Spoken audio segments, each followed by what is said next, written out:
a lot of Christian apologists are just weird and strange.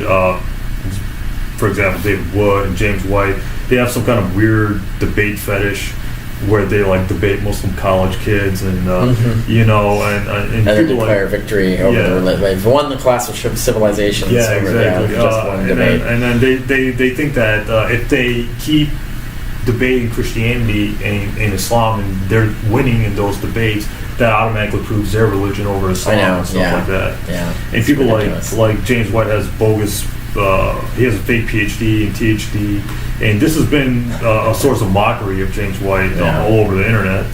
His bogus credentials. You know, so like, have you ever dealt with someone where like, you know, like their credentials?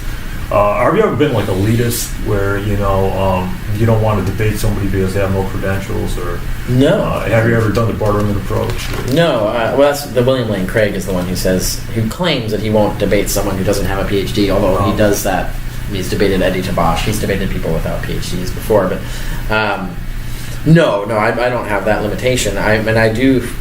I sometimes feel bad if someone doesn't have it and doesn't perform well in a debate.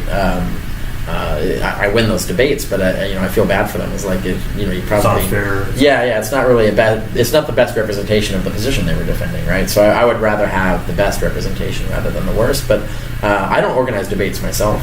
So if someone else organizes a debate, as long as my opponent, as far as I know, is going to be at least 90% honest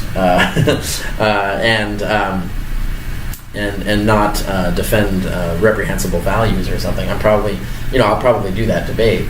I'm not going to set some sort of like credential requirement. Oh, okay. And other people like James White has also criticized me for using your work when he's that's funny. Of being inconsistent because he said that if I use your same methodology on the Quran and Islam, that's it, you know. Yeah, I would just respond to them by saying like, oh, well then you agree with Richard Carrier's methodology, so you must agree with his conclusions, right?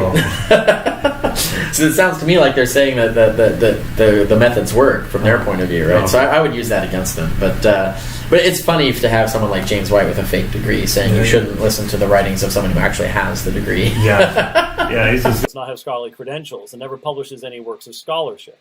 My aversion to him is simply rooted in the fact that he does not seem to be a nice guy. I have no problem with him being a committed Christian believer, but when someone is that offensive, I tend to take offense.